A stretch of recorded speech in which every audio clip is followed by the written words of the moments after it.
Springboard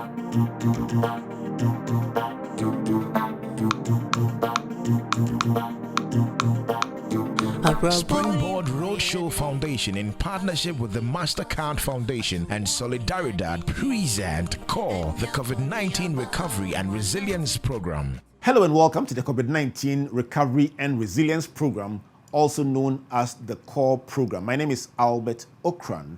CoRe is an initiative of the Springboard Roadshow Foundation in partnership with the MasterCard Foundation and Solidaridad. The CoRe initiative is aimed at equipping the youth who form the core of the Ghanaian society in areas such as health and wellness, job readiness, and business skills to thrive first now and in a post-COVID-19 pandemic era. CoRe is all about learning together and growing together.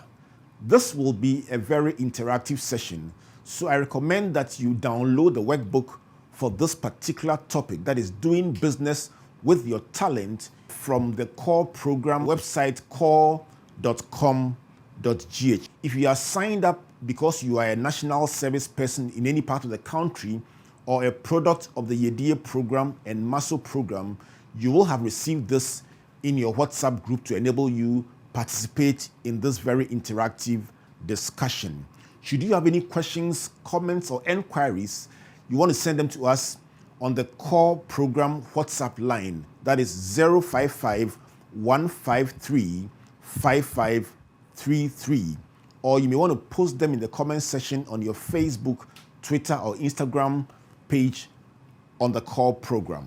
We would like to remind you that we have clinical psychologists, experts, and counselors on standby to provide answers to your questions and assist you as you embark on this journey. In today's discussion, we will focus on doing business with your talent.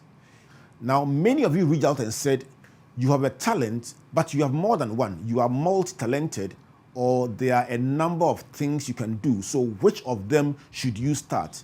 Let me give you 4 things that can help you determine which one to go into first, or which one is your main talent. The first one is passion. What are you very passionate about?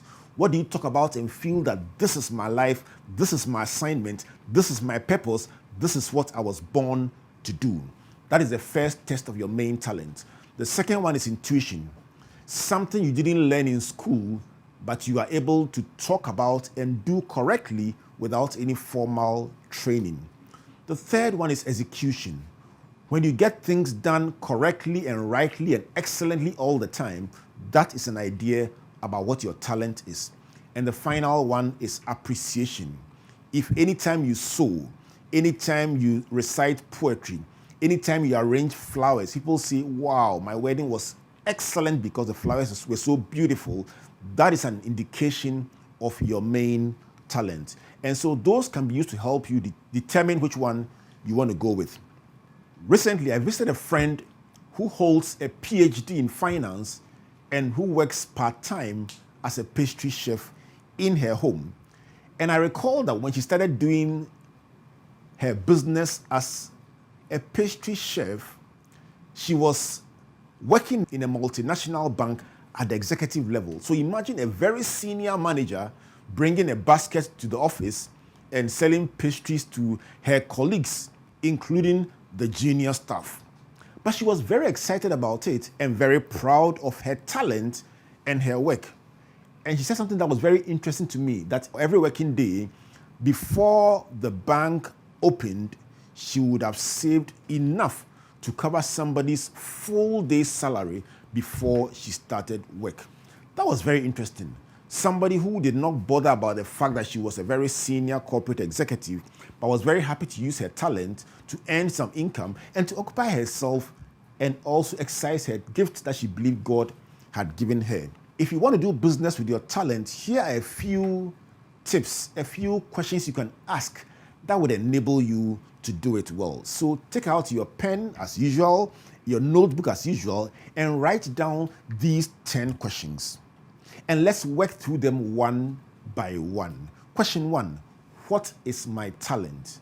When you write out the questions and you would like some help going through them, you can reach out to us and we'll be happy to assist you to understand what you are doing and to work through all the way to the end. So question 1, what is my talent? Let me use my friend as a case study and say my friend's talent is cooking and baking.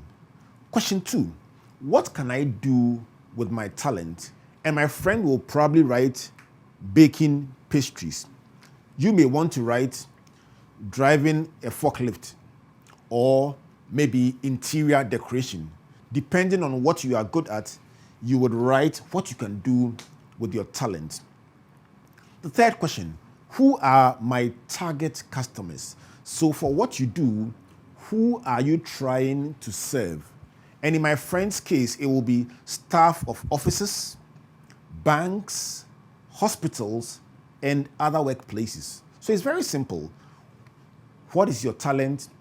What can you do with it? And who are you trying to serve? Let's go to the fourth question. What are my customer expectations pre-COVID?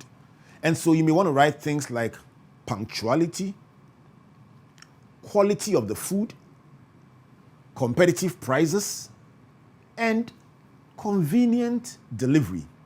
After all, these are busy people in their offices who want the food delivered and for them to go quickly back to their work and continue from where they left off. So these will be the 4 things that they'll be looking for. Since COVID-19 has disrupted our world and things are looking different from how they were before, what will be my customers' concerns in and post COVID-19? And then suddenly, new interests will emerge, such as health and safety, avoidance of infection, how clean things are, health and wellness, etc. Now, the 6th question, how do I respond uniquely to my customers' COVID-19 related concerns? So your customers are concerned about health and safety, wellness, avoidance of infection. How do you respond? My recommendation in my friend's case will be number 1, hygienic packaging. So suddenly you want to pay more attention to how hygienic the packaging is. The second thing you want to do is the cleanliness of the staff who are delivering the food. Nice white outfits, and you can show that they are very well apparelled and they are clean. And it communicates confidence to the customer that they are safe. The third thing you want to look at is possibly delivering the food hot, because that gives the impression that it came straight out of a warmer and it is safe.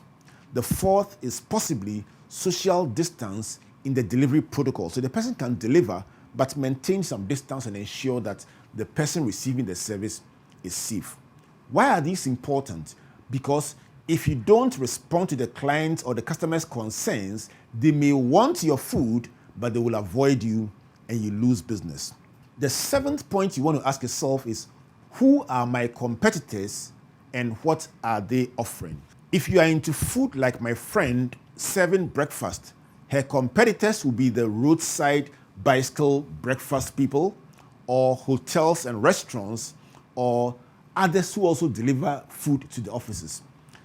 My friend must now focus on how do these people render their service and how can I make mine unique, different, special, and respond to the concerns of my clients. And that is very, very important. Let's go to the point number 8. Who do I need as I go into this business? And the answer could be an apprentice or assistant because I'm working elsewhere, suppliers of raw materials, the packaging, the food, the vegetables, the meat, etc. Then I need reliable dispatch service to deliver the food to the locations. And then maybe I need a financial or banking partner to finance the business. The 9th question is one of the most important questions we are trying to answer, and that is, what should be our attitude to work? I can tell you that many businesses rise and fall on attitude. So someone may have a fantastic talent, but a very challenging attitude. That means the person may never smile at their customers, may not treat people too well, may not keep their promise, and as a result, they may lose business that could literally help them grow their business, or opportunities that could help them grow their business. Here are 3 simple recommendations on attitude. Number 1, don't despise small beginnings. What you see as a small beginning, something that is not very glamorous, could literally grow to become your full-time profession. I recall somebody sharing a testimony with me about hearing the story that I'm sharing with you about my friend who's the banker and the chef, and going on to take a redundancy package and leaving her job in a financial institution to go and do full-time catering. And at the time she was talking to me, she was telling me this is now her full-time job, and she was earning enough to look after her family, and called this a professional engagement. And I felt very excited for her.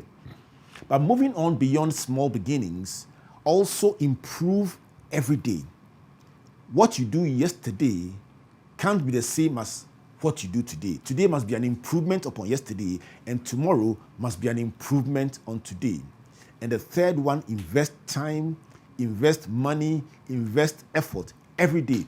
Read on your talent, rehearse every day, determined to get better and better and better every single day. And that is the attitude you must have to the work that we do.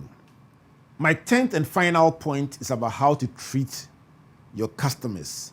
If you want to be world class, your customers are the key to the growth of your business. So treat every customer with respect.